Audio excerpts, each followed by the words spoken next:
True Crime Tuesday on the Roula and Ryan Show and 104.1 KRBE. And I am going to officially stop doing that break. It's the Roula and Ryan Show with Eric. I'm retiring. 833-390-KRBE is our phone number. I'm never going to get it right.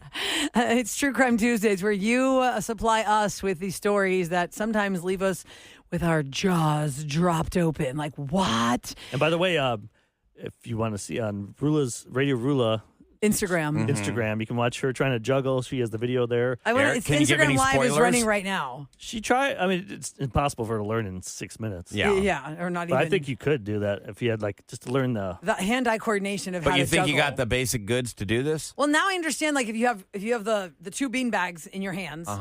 And you have to crisscross them. I always thought it was like a scoop. Like I always thought it was like throw one, catch it, throw one, catch it. It's more like you crisscross them in the air and you have to catch them both when they land. Special case trying to right now. He's still on there because we got the Radio Roula. We got it live. So Kyle from Cirque du Soleil was teaching us in Studio 104 how to juggle. So it's on my Instagram at Radio Roula. It's live right now if you want to go check it out. Because I had to run over here to get these calls for True Crime Tuesday because we just never know what we're going to get. We really just never know what we're going to get. So let's go to Angela first at 833-390-KRBE. Hi, Angela. Hi. Hi, Angela. Good morning. So what is your True Crime Tuesday story? Okay, so when I was in my mid-20s, I knew a couple that wanted to have a baby, and the woman could not carry the baby, so I agreed to be a surrogate for them. Wow. And, nice. So the fertility clinic that we used was in Morristown, New Jersey.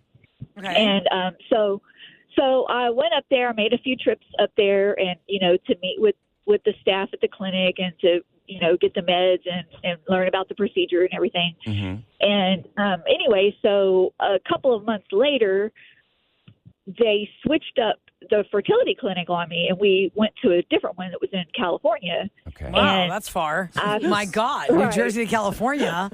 Okay. Right. I got my traveling in. It was nice.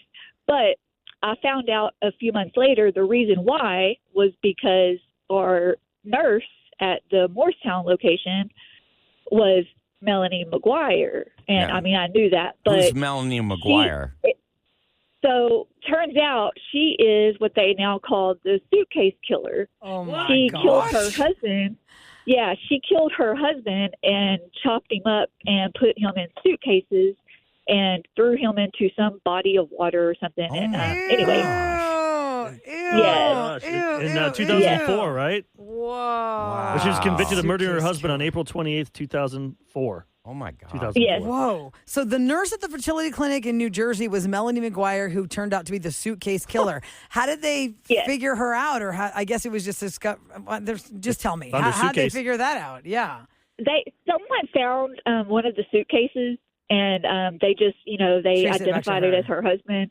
Right. And just I know that she tried to scrub. Apparently her bathtub is where she dismembered. Yeah. So she probably Cloroxed the whole thing. Yeah, they found the evidence and everything in there. But there are movies on Lifetime and stuff about her. What was she like? Oh my gosh. In person, what was she like? Because you always hear people say, "Oh, my neighbor was so expected nice." that. The personality. Yeah, no, she had a very cheerful demeanor. I mean, her her emails always had smiley faces at the end, and things She's a like happy that. Killer. Oh my God. She was sentenced to life in prison on July 19, 2007 and is serving her sentence in Clinton, New Jersey. What was your initial reaction like, though, when you said to yourself, my God, I was working side by side with this person, and they've committed some of the most evil crimes that can be committed? It's so mind-blowing, especially since she, like I said, she had such a cheerful demeanor, I mean, you just really never know about people. No, you don't. Maybe she is nice, just not to her husband. Did she? She killed other people. Only one person. She only killed one person. It's just that one person? Yeah. Okay. That's what it says. Yeah, just the husband. She chopped him up and put him in different suitcases. And She dropped him off in different That's places. really unbelievable. Some women can understand that. She says she will not be Keeps rolling eligible for to it. parole until she's 101. So, okay, so then you moved to California. You have this beautiful baby with this couple, and then did you do it again for anybody else? Or you're like, I'm one and done. That nurse story kind of threw me. Yeah, no, I never did it again. I don't think I would even. I can't do it. That's a sign that I shouldn't be doing this if I serial killer was That's right there. crazy. Well, Killer. she's not a serial killer. She only killed one. Now, listen, here's a phenomenon about that, Angela. I don't know if you ever heard the story. My husband said that a kid in his high school did this to his grandmother and chopped her up and dropped her off in different dumpsters around Dallas. Oh, my gosh. Like, is there some kind of, like, I'm sure there's got to be some kind of true crime investigative story of, like, what makes people not only kill, but then they go through that part. Like, they're going to dismember somebody and then Well, I distribute them all I think over that's in to different get away places. with it. Because they don't want to Roula. get caught. They don't want to get Yeah. caught. They're and shocked it's that they did it, easier. maybe. I feel like so many people have done that. Like, that's more than 2 stories that we know. Like, there's got to be more if than you're 2 trying stories to of that. dispose of a body, I would assume it's going to be pretty hard to just carry something that's 6 foot tall and throw it in a dumpster. crazy. But you're not going to draw attention if you just got little bags of garbage. People just think, Ugh, you're throwing it. So But gross. in this day and age, there's cameras everywhere. Yes. You got to figure Oh, And it. your yeah. phone, they'll know where your phone. I bet the cops do. The Yeah, first thing they they do ping is it. they check your phone, where it's at, where it's been. Angela, thanks for your story. The suitcase killer. Now Sam's going to go try and find that on Yep, that'll be I here. know. I'm already looking it up. streaming. That'll be our next podcast. So we can see. Okay, Matt's up next at 833-390-KRBE. It's True Crime Tuesday. You tell us how you were connected to a crime. Hi, Matt. Good morning. Good morning. How are you? Hello. Morning, Matt. What's your story, Matt? So I used to do construction as a project manager and stuff, and I was at this apartment complex talking to the subcontractor, Mm-hmm. and we see this car. It came in multiple times, and this was during the summer. The kids were out, and so the subcontractor, was telling me, he's like, "Hey, we need to watch that." So we turned, and there was kids sitting on the curb just playing and stuff. The car comes in through, because it's a gated community apartment complex. Mm. It comes in the gate when this other car drove through, Mm-hmm. and he stops right there. And it was like an old police car, but they had the windows so dark that you couldn't even see in. That's ominous. And he comes around and he angles his car because he was trying to get out the gate, but luckily the gate closed, and he grabbed 2 little boys that was sitting on the curb and tried to get them inside the car. Oh, my God. I tried to Me kidnap and these the kids right in front of you. Scary. Yes. And we were working on the other side. Like, we had a little distance we had to run, but me and the subcontractor, we ran over there. Good for And you. he's trying to run. Once he saw us, he tried to get into the car. And he got into the car. He had one boy in the car. Mm. And Terrifying. I was standing in front of the car. The other guy was standing off to the side. Mm-hmm. And the guy actually hit me with the car. Oh, my gosh. And went to go, and I'm literally half on the hood trying to hold on. Oh, man. oh my gosh, He hit Matt. You're doing some heroic stuff there. Well, no, Yes. Yeah, you are. Don't Yes. sell yourself short. You're not thinking of it at the time, though. You're No, just you're holding just on for trying to dear hold life on the So what hood. happened? You're holding on. He's still driving.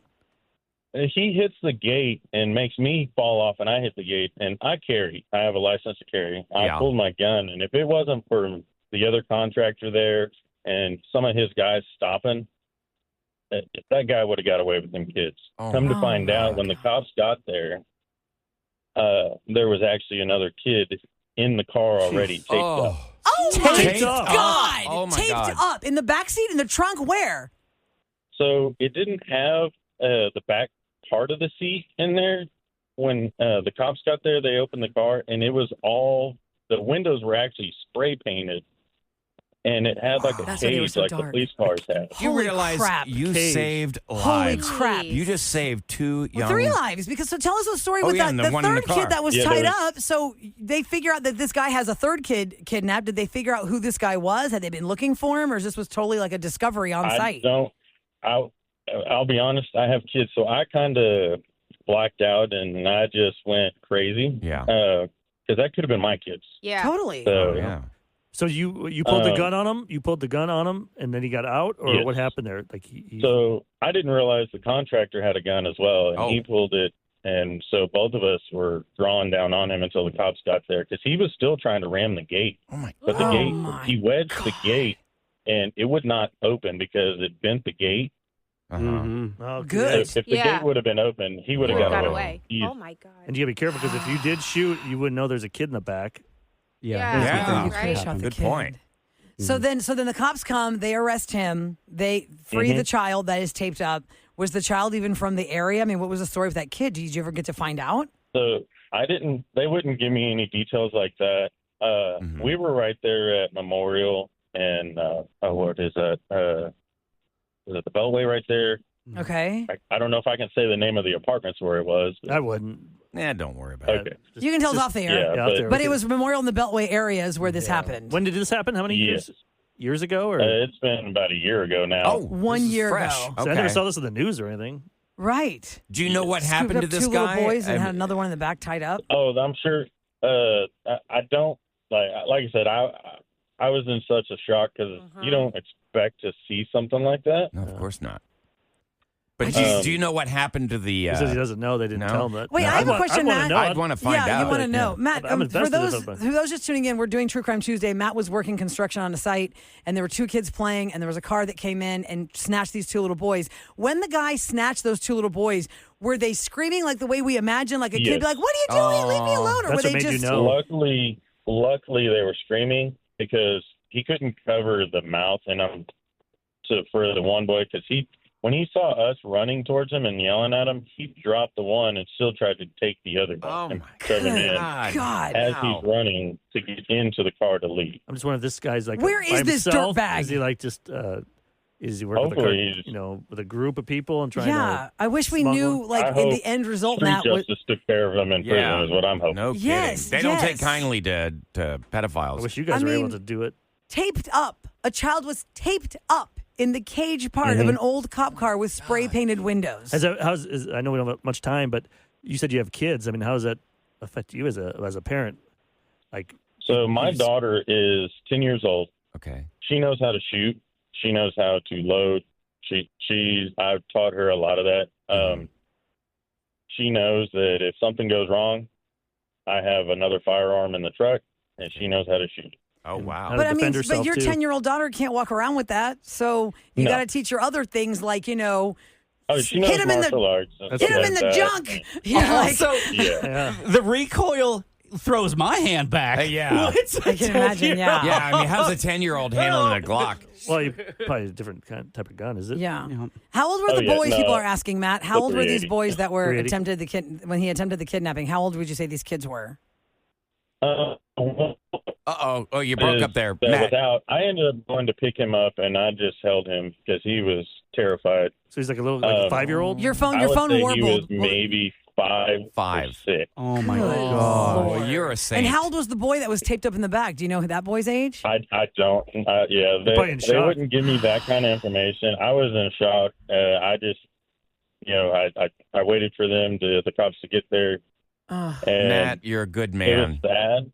The sad part is at first there was only one cop. Then after that one got there, yes, there was multiple, but I guess they didn't take it serious, and that's the sad part. Wait, what do you mean they didn't take it serious? How can you not take that serious? Like the call, you So- mean?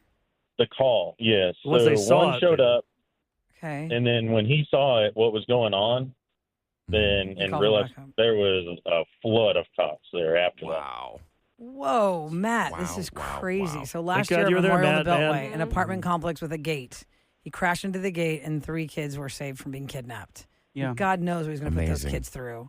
Oh, Matt, you are an angel. For sure, you were put at that spot at that moment for those 3 kids. The Thank phones you are so much for full, sharing so your we'll- story. We'll bring it back next week. Okay. We can Do you bring want it to back. continue on? I mean, We could. if they can hold. If they can hold. Sometimes it's hard to get people because I think This they is can work. fascinating. Okay, listen. I mean, because here's the See, choices we everybody have. can make a difference in What do we this have? life. That's the whole thing She met to a take killer away. as a kid, and he murdered 3 people from her mom's best friend's family. Whoa. Sarah said she went to school with Adele, a serial killer son. Rebecca found out her husband was tracking her after he filed a fake AI report on her friend who was a constable. Let's come back and see if we can get as many as we can. All right. right. True It'll be Crime tough. Tuesday continues on the Roula and Ryan Show with Eric. We're doing because we got some really crazy stories for True Crime Tuesday, and we never really know what we're going to get. Sometimes we might not get anything, It right? has taken off for True Crime Tuesday. But we just talked to Matt, who saved 3 boys from being kidnapped, and God knows what would happen to them. And then Michael is standing by because he has an equally crazy story. We're going to hear his story now for True Crime Tuesday. Hi, Michael. Welcome to the Roula and Ryan Show with Eric. Hello. Hey, so what is your story for True Crime Tuesday? So I have a cousin that I grew up with. I used to always go over to his house, and he was always like to himself, but he was always reading the Bible. And He always seemed like a good guy. Mm-hmm. And then he ended up going out of state for a while. And the night before he was supposed to come back, he actually called his neighbor over for a Bible study. And it was a 55-year-old woman and stabbed her.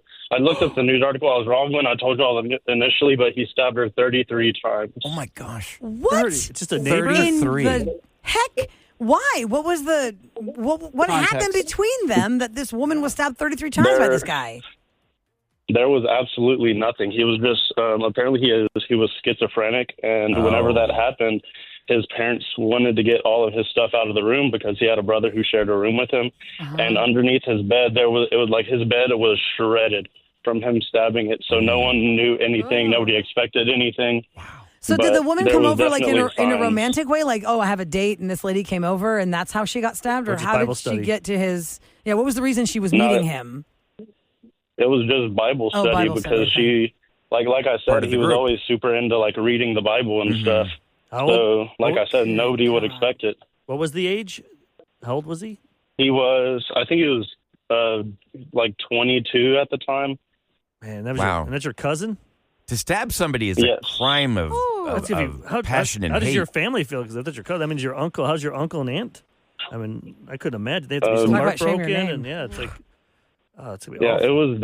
it was definitely terrifying. They were talking about how they were worried because, like I said, he was supposed to go home to them that next day.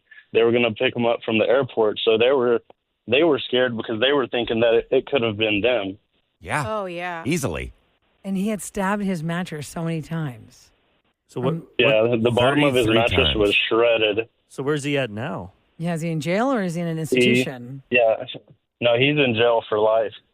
As he should be. And I'm sorry, did I miss the beginning part? Where did this happen? Here in Houston or another state?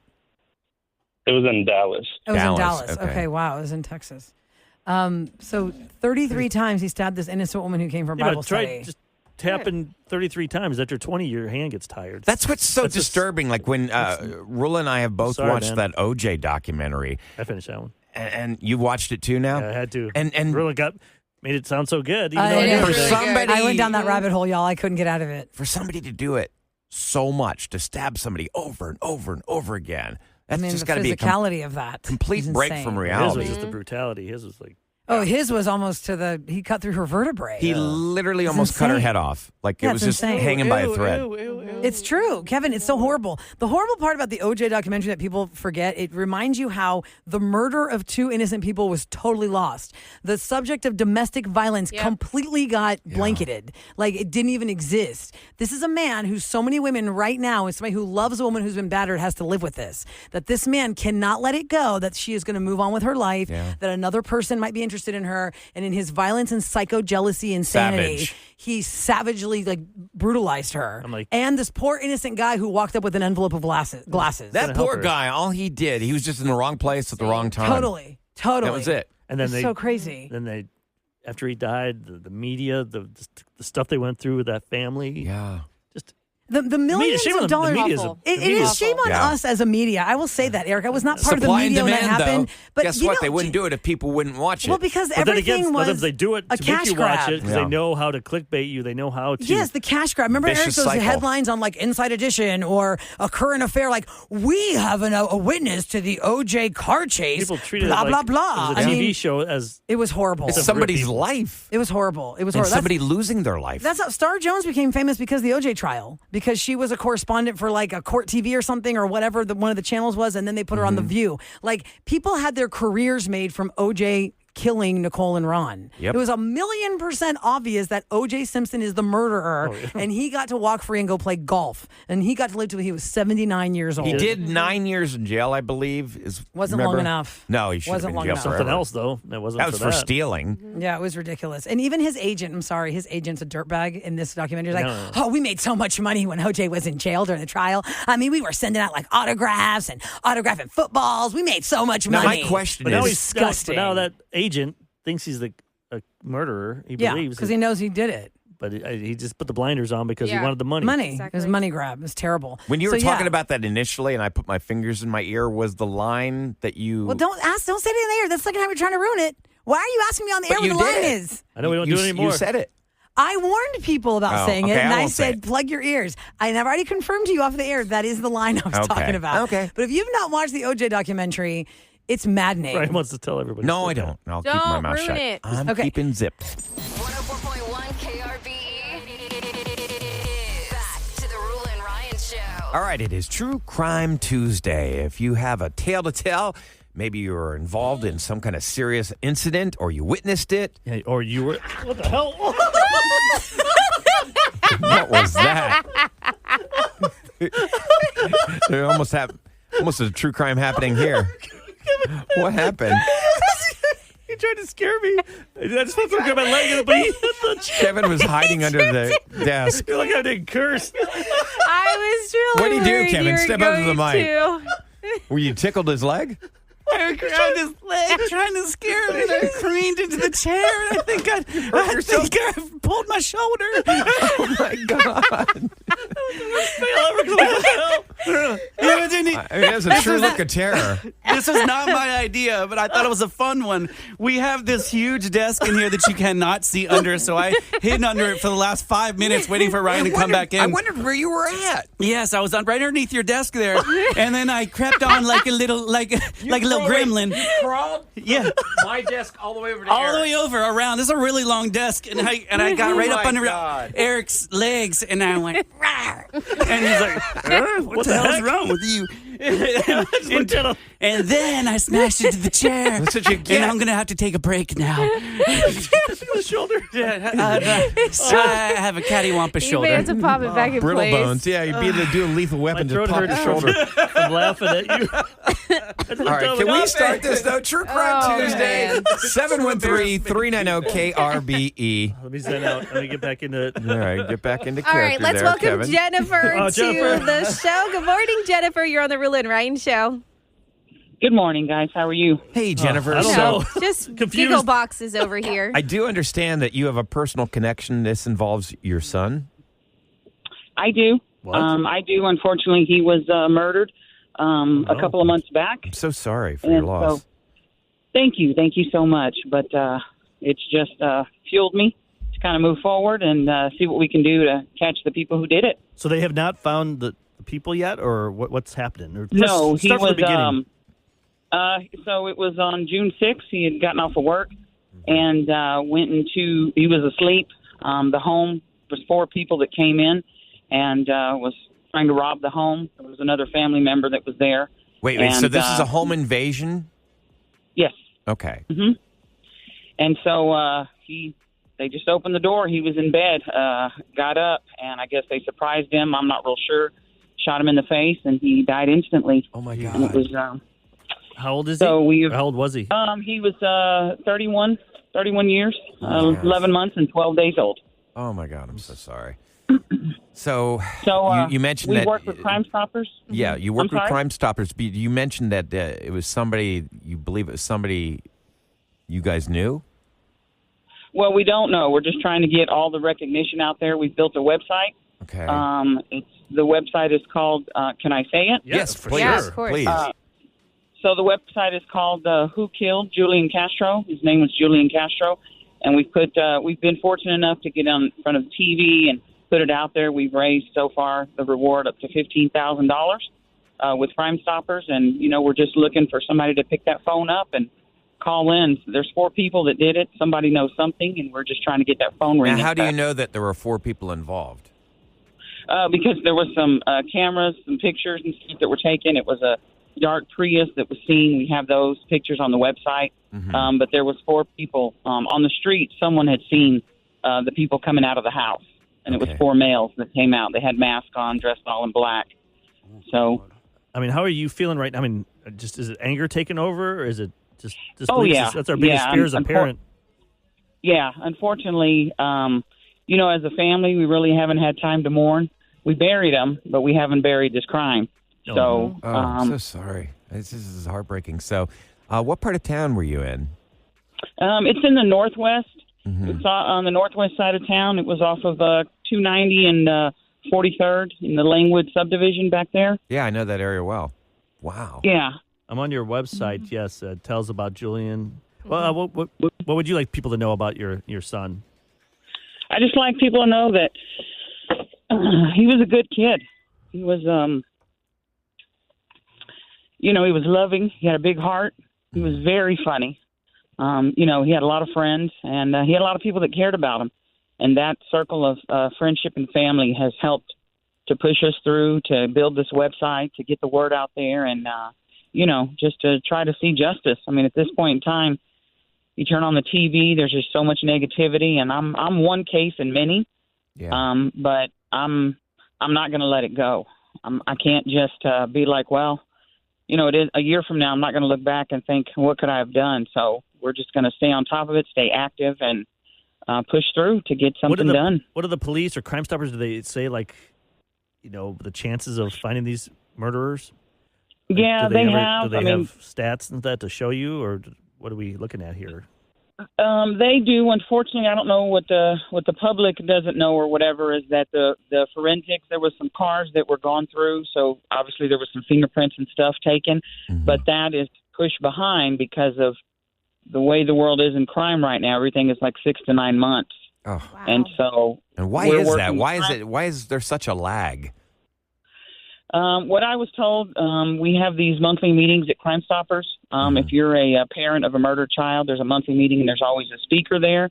And so we've been fortunate enough to have different police officers and things like that. And he just said once COVID took over, a lot of people, everything was shut down. Well, now it's hard getting people back in there. And so they're so backed up. Yeah. That's the worst. And there's only one fingerprint kind of building for DPS, HPD, the Sheriff's Department. I didn't know that either. That sucks that there's not like a third party that could take these fingerprints and look into the system somehow, knowing that you have the fingerprints of these murderers, but you can't get to it because it's a backlog. And you're not getting any kind of hit through database on the fingerprint. Correct. Have they even had a chance to do it yet? To put it in the database? We were told that it's in the works. That it's in the works. We have a good investigator that we're working with. He just, he says, there's a lot on my plate. So if I have a person in front of me that I know has been charged and we have the proof and everything, he's moving forward with those cases. So these we have to kind of work ourselves. So that's why we're working with Crime Stoppers so much, to try to raise the reward. Because, again, I'm going to stick with someone knows something. I just need that phone to ring. Yeah. Right tip. I admire your determination, and it's a shame that you have to do this, that you don't even have time to grieve, and you've got to do the work of the police because they're not doing it. Well, there's so much going with the backlogs. Yeah. It just sucks. But hopefully someone listening right now can help you. WhoKilledJulianCastro.com. Yes, and the reward is up to $15,000 right now. So hopefully someone knows. I just want to say, too, I'm not real sure if people know with Crime Stoppers. I found out just working with them, a lot of people don't know. You call in, it's completely anonymous. Mm-hmm. They give you a number, and you're assigned a number. They don't ask your name. I've been in the facility. They don't have caller ID. Mm-hmm. After the crime is solved, you call back and say, I'm number 123. Did my tip help? If it did, you are sent information to go to a bank. You go to a bank with no ID. They just tell you to be at Bank of America on Jones Road at 12 noon. And then you get the money. There's no ID. The IRS is not involved. So I just want to get that out there because I don't know how many people realize Crime Stoppers is really anonymous. And that is really good information to have right there because people are probably worried like, oh, I don't want them thinking that I was the one that ratted them out. She always talks about that. We had her on last week. And total anonymity. Yeah, they're there to help. And I'm glad they're there for your family because I think they do a great thing for this city. My friends, it is True Crime Tuesday. True Crime Tuesday. That's right. we have like X-Files music or something. That's your Jet Stu voice. Oh, Sam, remember when we were like doubling back and repeating? Don't you worry. You had that investigative music? That's what it's called, investigative. Okay, here we go. Let's play that. From the top, here we go. Yep. True Crime Tuesday on the Roula and Ryan Show with Eric. Were you somehow involved in the crime? Did it happen next door to you? Ears go wiggly. Is the hair on the back of your neck, all standing up because you have the heebie-jeebies about I some just neighbor waxed it off too, Roula. or some Gosh. You waxed off your ear hairs? Just being silly. Oh, Lord. All right, listen. I want Stephen and Candace to stand by. Candace, stand by. I'm going to Stephen first. Stand by, Candace, because from what I can tell, these are some pretty amazing stories that we have already sitting by. There's one about Ted Bundy. At 833-390-KRB. That's the first one. Steven has a story about serial killer Ted Bundy, which you've probably seen the Netflix specials or the documentaries or the shows. Like Zac Efron played him. They have 2 on Netflix. Well, one is the movie, one's a documentary. I think at least 10 have happened since Ted Bundy was on the hook for murdering more than 30 girls. Hi, Steven. Good morning. Welcome to the Roula and Ryan Show with Eric. Good morning, everybody. How are you guys doing today? Good morning. Good. So how are you connected to Ted Bundy? What does this have to do with your True Crime Tuesday story? Well, my mom went to law school with him. Went to law school with Ted Bundy? With Ted Bundy, yeah. Oh, wow. And the story goes that my mom told me when I was growing up is that this guy was a creeper from back then and asked my mom so many times for a date because my mom had long dark hair back then. It goes up to her butt.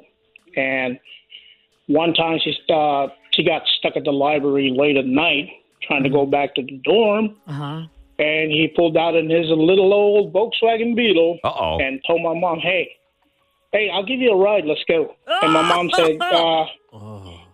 said, nope, I'm not going to do that. I told him I'm waiting for my boyfriend, which is my dad now. Oh, wow. Can I ask you this? She could have been a victim. I don't know the history of Ted Bundy. Was he killing at this time or after, before? College during? co-eds, yeah. But wait, the time that he was in law school, was he a killer or was he a killer after this?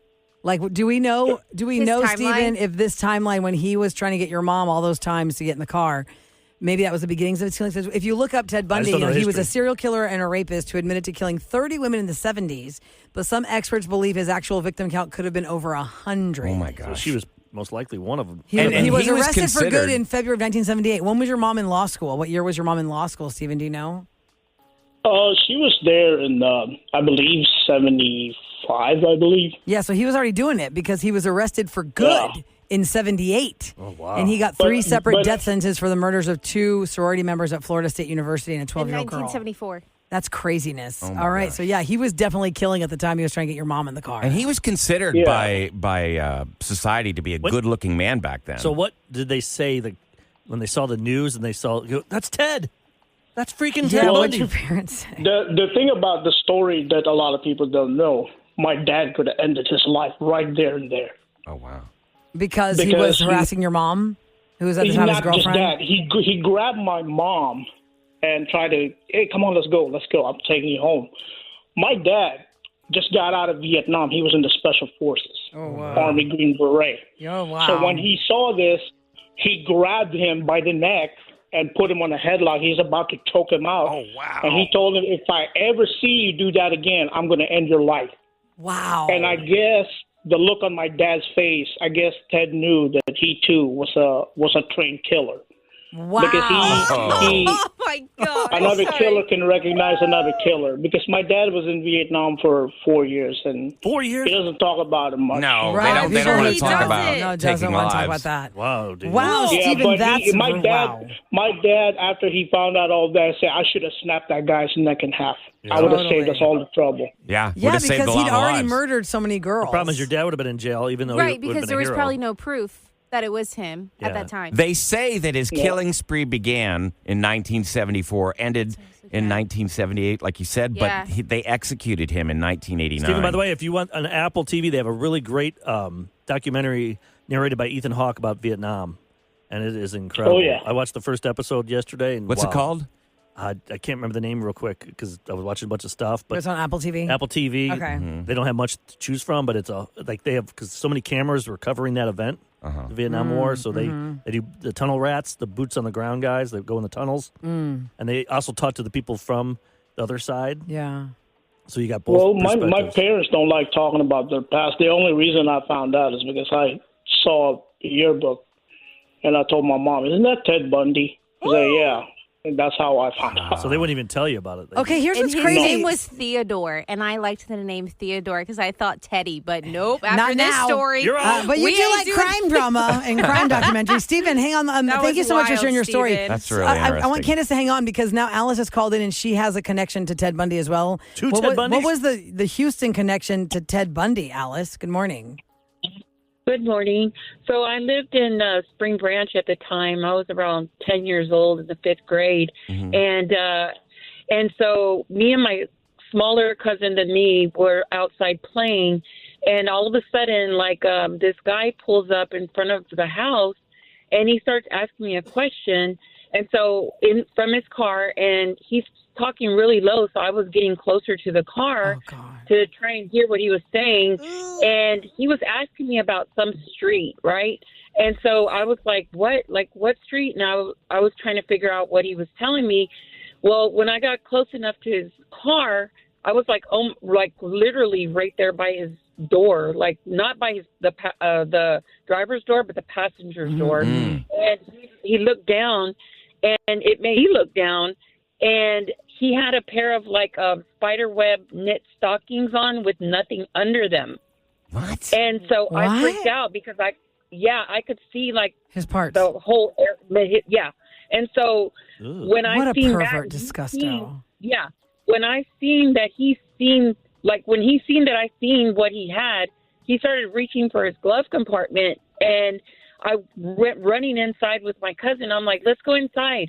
And so I told my aunt, and she called the police, and I gave a description of the guy and everything. Well, the police got the FBI involved in the description of the vehicle. And so the FBI came to my house, and they said that I heard them talk about that it sounded like the description of Ted Bundy's car because it was a yellow Volkswagen. Oh, goodness. That's crazy. I didn't know Ted Bundy was in Houston. All this stuff was they done in say Florida. that he killed in 7 different states. Oh, my. And also, Ellis, how sinister and disgusting, because this stuff still happens now. That is what predators do to children. They try and get them closer to the car, and then he just compromised you by just wanting to you look at his disgusting fat slobbiness. You know what I mean? Like, it's so annoying. Like, it's so disgusting how sick men are. Like, oh, come over here, little girl. Come over here. Look at this. And now you're compromised for life. These predators? Yes, all of them. All the predators pull something like that. I mean, it's disgusting. Now, I'm looking at this. They say his earliest possible victim was when he was 14 years old. Back in 1961, they think that he did his first kill. This is where you call our show at 833-390-KRBE, and you tell us how you were connected to a crime of some sort. Now, Rachel is standing by to tell us about a 1983 cold case in Houston. 42 years ago. Okay. Hi, Rachel. Good morning. Hi, good morning. I love you guys' show. Hi, Rachel. Thank you. Now, tell us, Rachel, how are you connected to the story you're about to tell us? Okay, so I was 5 months old in 1983 during Hurricane Alicia, and I actually didn't know this until I was older. My mom had told me that her mother was murdered, and it's still a cold case. It happened off of Dairy Ashford and Memorial. There were 3 ladies in a real estate office, and they were all bound and executed. Oh, my gosh. They didn't steal anything. They don't know why. They don't have a suspect still. HPD has had it as a cold case for 42 years. Whoa. And they have one piece of evidence, which is the paracord from the mini blinds. And it's just sitting in a lab somewhere. So the cord from the mini blinds was used to strangle the women? That's all the evidence they have. They have DNA, but I guess they don't have the funds to test the DNA. Okay, let me tell you why this is. What? They don't have the funds to test the DNA. 2025? How is that possible? Did this happened the day the hurricane hit, or was it a few What days? did it have to do with Alicia? Was it around that time? It was just during Hurricane Alicia, yes, during that time. Around that time of Hurricane Alicia. I'm just saying, maybe they used that There's as really no witnesses or anything like that. I guess they were evacuating. That's right next to the Dairy Ashford roller rink. Okay, listen, right let in me that tell you how area. weird this is. Last Thursday, Rachel, I went to lunch with my mom for her birthday, and one of the ladies that she had invited is an older lady, and she loves to listen to our show. She knows roses, she knows revenge, all these things, and she was talking to me about her career. She's 88 years old now, but she feels like a 35-year-old, and she retired from sales. She goes, when I wanted to start working, my husband told me, don't do real estate because these 3 women in Memorial had been murdered as real estate agents. She told me that story last and then Thursday. Now you met somebody that... And now random. Yes, so random. My aunt and my mom have been working closely with Crime Stoppers for many years. They've been on the news about it a few times. I'm sure some of your listeners will remember the story. But how crazy is that? Yes, that she brought it up. Ms. Moss brought it up about wanting to become a real estate agent. Her husband said no because these 3 women were just murdered in their office. You said the DNA. So that's why she went to sales. So they have it. Like right now, they still have this evidence somewhere. They do. It's in some, excuse me, it's in an office in the Woodlands somewhere, some lab. So DNA, like what was it? Did he and nobody leave cares blood or to... something? There's a whole show called Cold Case that we've learned from. Nobody really knows why they haven't tested it yet. So, and nobody's come forward with anything. I mean, there was like one lead, but then it just like disappeared.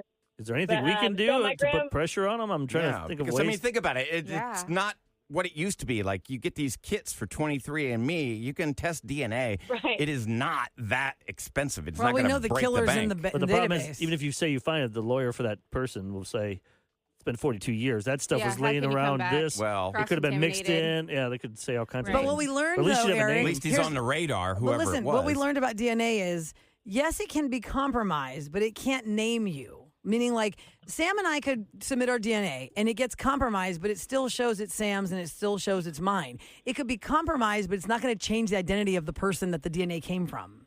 Right. That's what I have learned from watching all the crime shows. What was his motivation? Do they know what the motivation was for the crime? No money? So there's no motivation. From what I understand, there was like some jewelry hidden in a trash can, and it was still there. Okay. So That is nothing was crazy. stolen. That is Oh my God! Some person murdered 3 whole women and just go Ended ahead. their lives. Sorry, My grandmother survived long enough to have her rights, her last rights, read to her by the priest. But and my grandpa was there by her side when she finally passed, and. But she couldn't say anything she didn't say anything like describe who the killer was. 3 men or like. I would assume not because it was a wound to the head. So. Oh no. Somebody said tell her to email Crime Junkie. They help test DNA that labs can't fund. Well, that's not the problem. The problem is that it's locked in evidence right What's this now. one? Othram? Othram? Othram? Othram? OTHRAM in the Woodlands. They specialize in DNA that's previously been unrecoverable. But how do you get the police to release that? Have you heard of that place before, Rachel? I think that might be the one. I'm not 100% sure, though. But this was, I could have done my research, but, I called you guys on the whim. Yeah. I'm just saying, if you need help, that's to really push, we got a big microphone here. We can reach out, or if you need to raise money, I don't know what. I just want to get answers. Whatever we can do to help. Rachel is calling in to the Roula and Ryan Show with Eric. If you're just tuning in, we're doing True Crime Tuesday. In 1983, she was 5 months old. It was around Hurricane Alicia time. And there was a big news story in Houston at Dairy Ashford Memorial. There was a real estate agent office, and 3 women were murdered there. Her grandmother was one of the women. It is a cold case. Apparently, there is a blind, what is it called? The blinds cord? That cord, is in that makes it evidence go up and down. Trapped in there. And they can't, test it for whatever reasons. We're trying to figure it out. Okay, to be continued. Rachel, hang on the line. Let's get your number off the air. Mamad, if you can please get the number off the air. Thank you. We'll talk about that because maybe we can make a connection. Now, we did the secret sound today, and we gave away $1,560 to Sydney. She was caller 104 who figured out that sound was a microphone. Finally, someone got it. Yep. And Sydney is back on because she wants to share a True Crime Tuesday story. Wow. So you're a winner and a contributor today. Good morning, Sydney. Good morning, guys. You made my day. Yeah, you made our day. Welcome I'm so back. glad that sound got guessed. Yeah, we're paying $1,500 to hear your story now. Okay, tell us your True Crime Tuesday story, Sydney. So when I was a little girl, we lived in the Hiram-Clark area. And my parents protected me, so I didn't really know everything that was going on. But there was a serial killer in the Pasadena and Houston area where young boys were coming up missing. One day we were on our way home in our neighborhood. We lived in Keswick Place, and there was a street called Player. We were driving down Player, and Player was very congested, which is abnormal. And we saw this man crying, and there was like a stall, like a horse stall over there to the left. Okay. And that's where the police and everyone was. And, I was little, so I couldn't put the dots together. But when we got home, they were on the news. that's where they were burying the bodies in my neighborhood. No. And the man that we saw that was, uncontrollably crying, one of the boys was his son. Oh, man. And who were the killers? Well, they deemed them, I think they called them the Candyman killers. It was Henley, Brooks, and... Why does that sound familiar? I feel like we've talked about that. Didn't we talk about the Candyman killers? Candyman killer. I thought there was a That sounds movie about familiar. that. Let me find out. No, I mean here, like on our show. In Houston, yeah. That's what I'm saying. But I thought that Dean Coral? Yeah. Oh, yeah. They were the biggest serial killers. They killed the most people until John Wayne Gacy.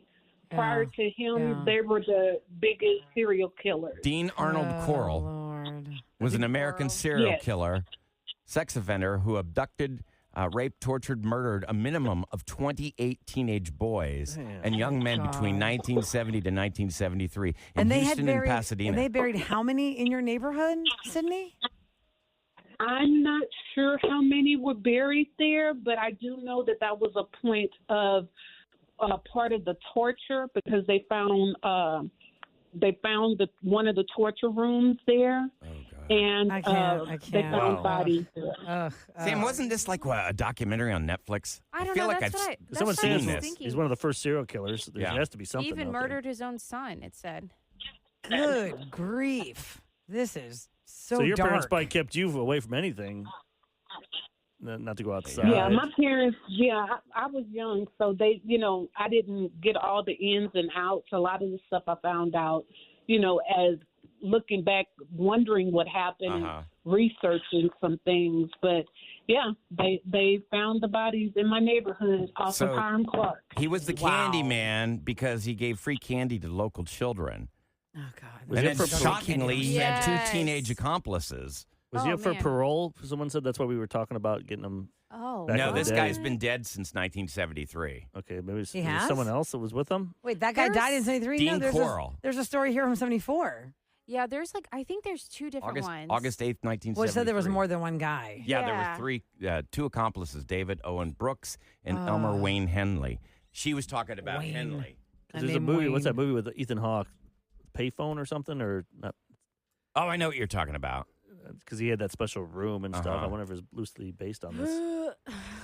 They say that demonstrators who showed up for his execution chanted "Trick or Treat" outside of the prison in Huntsville when he was put to death. I was going to say this one. Yeah, the one that I was looking at is Ronald Clark O'Brien. Yeah, Like stuff like that. They nicknamed the Candyman. That was another. How many years was he? Candyman, Did they have to and wait? haunts Trick or Treat. One of those things. You're guilty. Take him out back. That's what I'm saying. Oh, I know. We gonna pay for them to sit around and eat. You're not going to rehabilitate a mass murderer. Oh my in the God, that's world? insane. That's insane. He killed his own kid too, and that's the one that got him sentenced to death. It says here, and that's what took him to the chamber. Everyone's saying that's the guy from the Yeah. Heights. Remember, you had the victim's family on, and listeners kept him in jail when he came up for parole.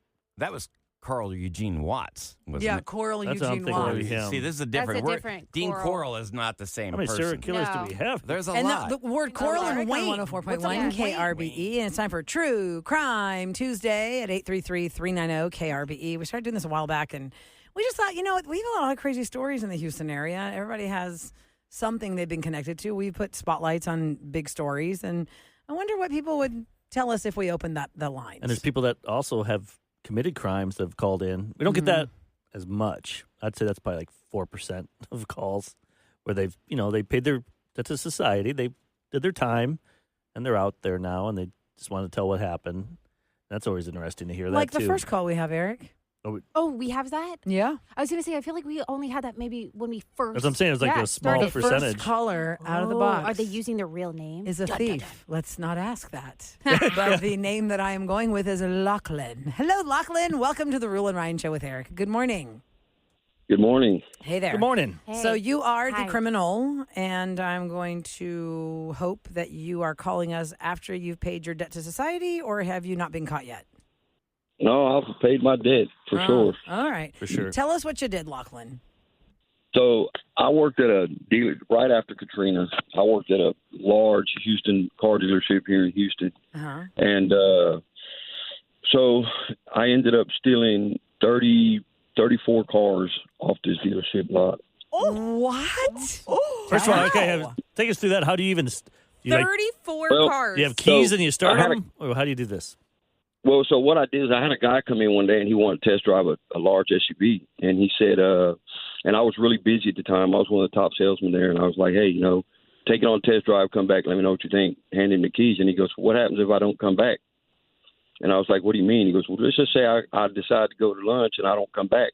Oh, my God. And I said, what do you think is going to happen? And the guy literally reached into this bag and pulled out like $5,000 cash, laid on the desk and goes, do you have to report it now?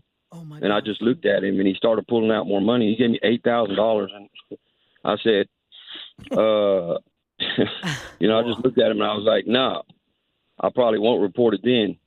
And, he took off with it. A few days later, he called me, came back by, and he's like, you want to make some real money? And I was like, what are you talking about? And, he started pulling out cash, like bundles of cash. Now, hold up. Let me pause there for a second. What? After the first take, you took the cash and you thought maybe you'll never see this guy again. What is the echelon of power in the dealership, like where they would have seen the car is missed? Like, do you have to report it then? Like after 4 hours, right? You have to wait, or you have to wait a day, or did who's keeping tabs on the guy who took the test drive, and how do they know it's not missing? So we had a program where, if you bought a car, you would come in, you could, like, if your car was in service or whatever, we'd give you a loaner car. And it got so let me tell you, this was so out of control that they did, at times, we'd have to fill out what's called a bailment. But at times, people were so busy, they wouldn't fill out the bailment. And or they would get them and put them to the side, and they would lose them. So lost. I never reported it. And so at the end, I just never reported. I never thought I'd hear from the guy again, and but I did. And he came back. How many days later? How many days later did he show up again for the next one? It was like 2 or 3 days later he came back, but he wanted more than one. He wanted more than one. That is bold. So he already bought you for $8,000 to steal a car, and now he's coming back for what? 2 cars, or how many did he want? This guy had a transport truck sitting at the airport. Holy cow. My God. This is like the movie Gone in 60 Seconds. Oh, yeah. So how many? So Lachlan, how many cars did you let him get? I mean, how much did he pay you, and how many cars did you give him that time? 34 total. Well, but in that second visit, in the second visit, how many did he get? 6. I gave him 6 that time. I went, and I went in there. I went into the key room because I had access to the key room. We had a young girl working in the key room. She was probably like 19, 20. She didn't care. She was always, nobody. Right. Why would I guess that you're not doing it? Yeah. We'd get the keys out of the books, that they would never know, and then I would just, like, hey, I'm going on a test drive. Or I'm going. I mean, they never. We were such a volume dealership.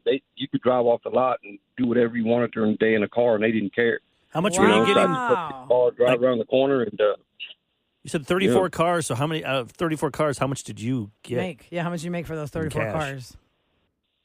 I probably made about I made over 150,000. Whoa. And how did you get caught? So how did you get caught? Yeah, what was the end game here? You said you already paid your debt to society. Tell us about that part. It was, like I said, this was 2005, so it was 2 years later. I wasn't working at the dealership anymore, and actually, so I wasn't working at the dealership anymore, and I was driving my kid to school one morning, and on the way back, the FBI, Secret Service, Houston Police, everybody stopped me. Like they came out of nowhere. And your kid was in the car or no? No, I just dropped him off at school. At least your kid didn't see that. Oh my gosh! So they had been watching me for a few days, and they took me down. They took me downtown, and I got caught for that. And the thing is I went to court. I was going to court for 7 years. I didn't end up getting this case taken care of until 2014. So I went to court 7 years. Yeah, they kept changing DAs. They kept offering me stuff. It was back. I went back and forth for like 7 years. So I didn't get my sentence until. Now you couldn't roll on that guy. Like, did they catch that guy? Yeah, the guy who was giving you the money, who was buying all the buying you for the cars. The guy that initially, like, so I was going through this whole court deal. That guy died. Oh my God! So you couldn't pin it on that guy. What was your sentencing? What'd they give you? They gave me 20 years. Oh my God! It was like the cars added up to like $1.6 million. So Now, it's hold up. that's grand larceny. Let's do the math. Yeah. In 2014 is finally when you got your court case, but it's 2025 and you're calling our show, you're already out. So how much did you serve? Did you serve any time? Yeah, I did a little over. I did right around 3 years on it. Mm-hmm. And how were you able to circumvent the 20-year sentence that you had mentioned? Plea bargain or something, or? Well, so I went in there and I did it's called pre-sentence investigation, where they do sort of deal and they recommend probation or whatever, and then the judge, the dealership owner, had made this scathing statement towards me and basically wished me dead. So judge hit me with the book, 20 years, and then when I went in there, I hired a parole attorney and so I made I made parole on that. Wow. Where did you serve time at? Was it in Texas, or did you go? They take you somewhere else? I'm sorry. Yes, it was in Texas. Do you regret your decision getting messed up with, messed with this guy, or are you just like, oh, it's just part of my life, and I had some money, I had fun, and now, I paid my 3 years. Yeah. Well, was it worth it? Of course, I regret it. I mean, yeah, you got caught. It wasn't worth it. But I mean, I turned my life around. Definitely, I was able to get into a whole new career field, make really good money. I got a really good family. So good. Well, Lachlan, here's what I'm interested in. A lot of people listen to our show, and a lot of them work and own car dealerships. And I wonder if this was something in your industry when all this got blown up in 2007, 2014. Like, is this something that, I don't know if you know the answer to this. Is this something that within your industry, everyone's like, holy crap, wait. This could actually happen to us. Look out for this. Happens a lot. The key room like is now more everybody knows guarded. about this. Or right. do you think that stipulations were put in place because of this scam that you ran to steal 34 cars? I think so. Yeah. Yeah. I mean, I guess they're going to be more That careful was about who's then. giving out the keys. What was it like in the 90s and 80s when the technology was not there? Yeah, you had to write on paper what car is going Like whenever out. I go to get a car or test drive, I have to give my license. Yeah, and you show your insurance and do all that stuff. This was a crazy Dude, story. I can tell you that. I can tell you that they definitely made changes at probably every single dealership in Houston because of this. After this.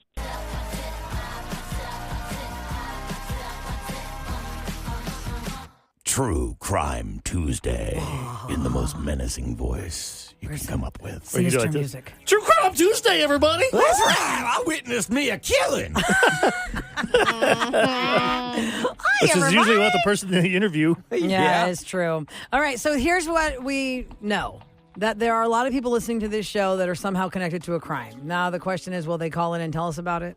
We don't know what to expect, but we do have calls standing by at 833-390-KRBE. Roxanne is up first. This is the killing spree call. Oh, okay. What? The neighbor was a killer. Roxanne, what's the story? Good morning.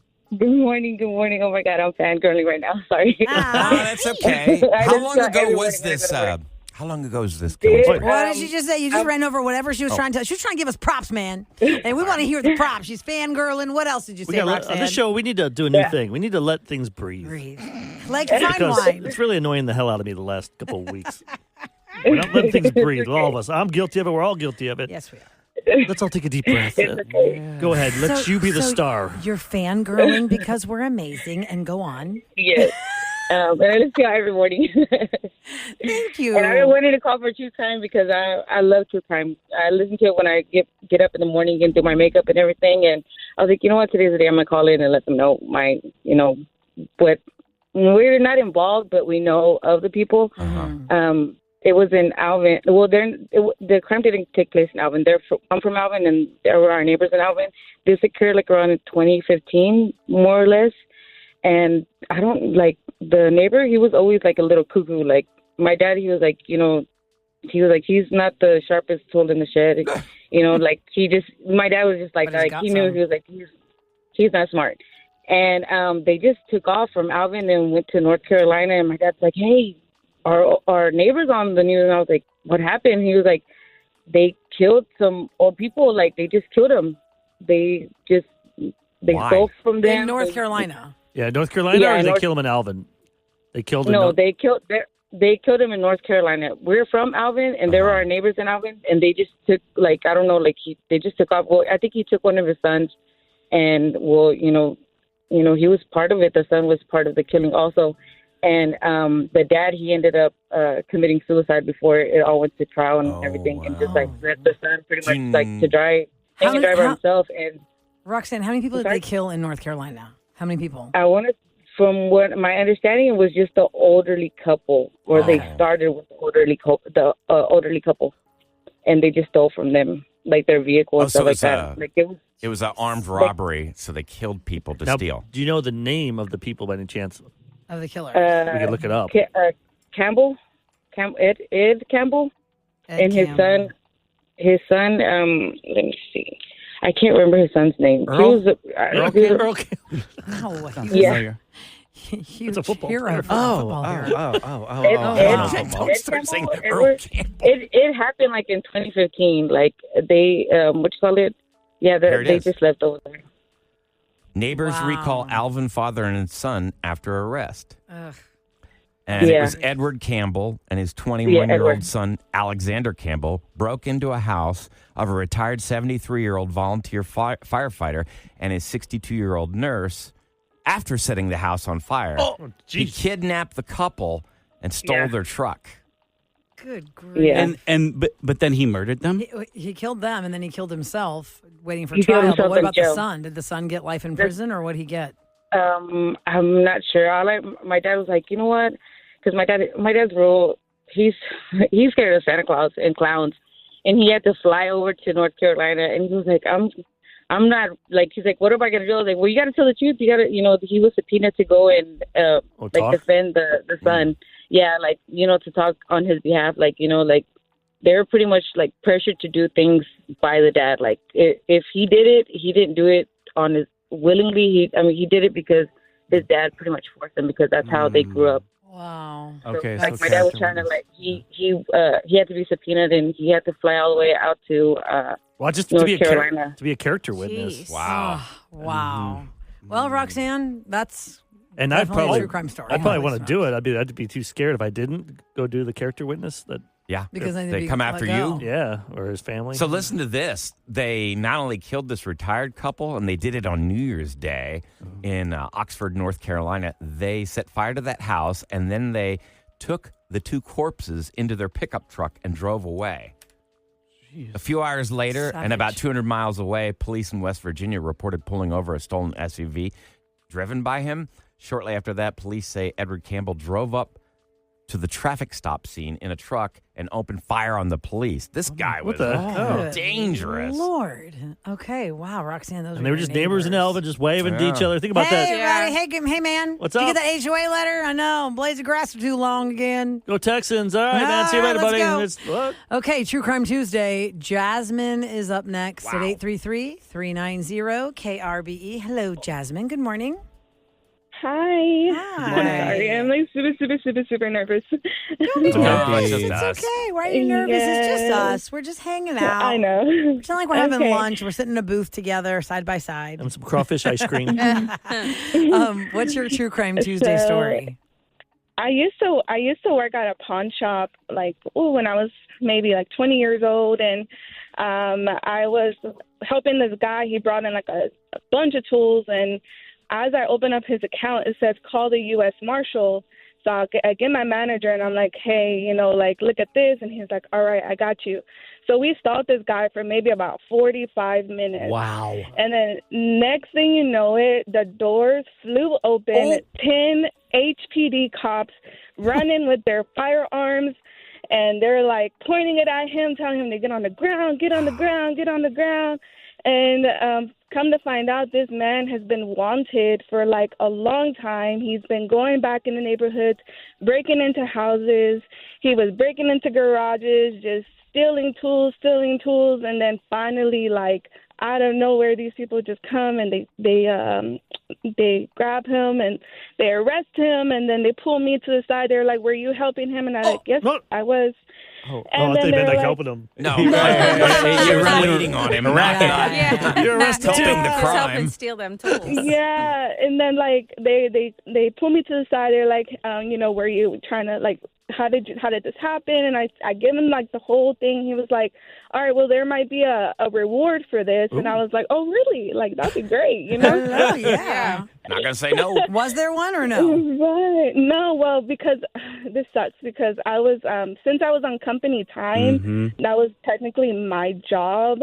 And right, Oh, like you didn't find him on the stream call. You were working somewhere where they found him. The company took the reward. Yeah. Did someone get a reward?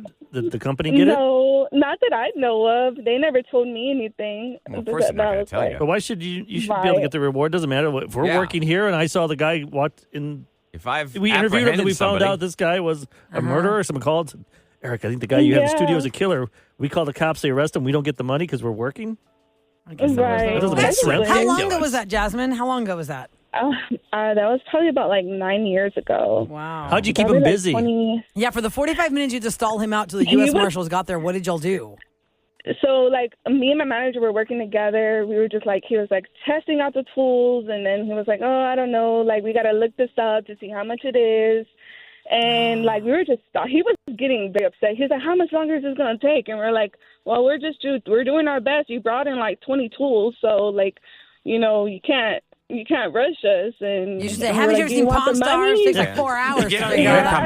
We need a price check aisle one. But it's kind of shocking, though, Jasmine, that you called the cops and it took 45 minutes for the marshals and the cops to come busting in. You'd think that maybe they would have been there within like 10, at least some cops. Did they tell you? I was thinking. They didn't tell you, like, hey, 10 more minutes. Give us 10 more minutes. It was just, you just had to keep going.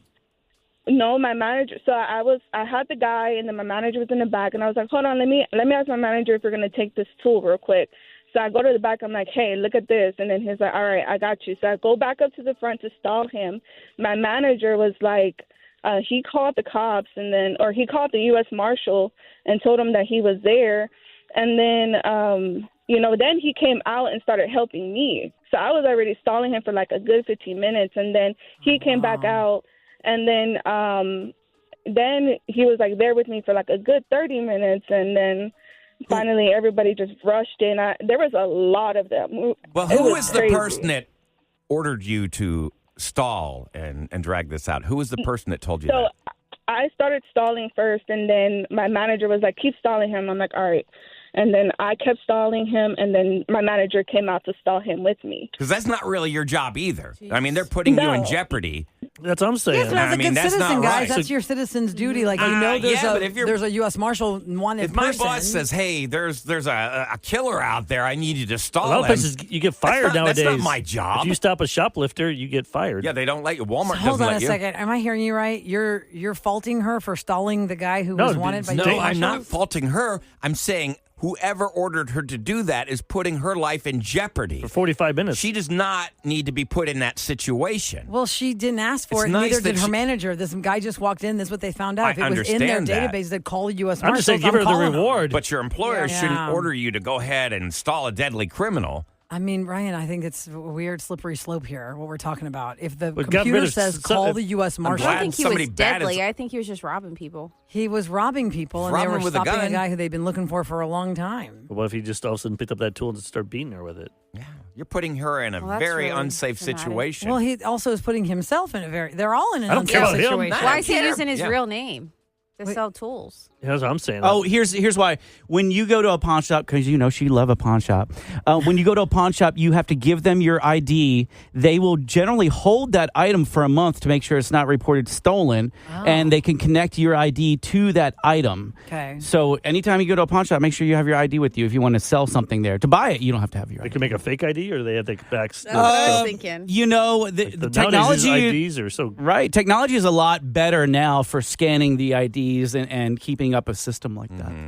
Well, look what we learned today. We have more True Crime Tuesday calls. We're going to continue with your calls. I want Jasmine, we just finished with you. Thank you so much for calling our show. I'm glad you're safe and you got the U.S. Marshals on that guy. Gigi dated a killer. She didn't know. And then Sarah, this whole thing is the old best friend's mom killed the grandma, like all kinds of crazy connections in True Crime Tuesday. Coming up next on the Roula and Ryan Show with Eric.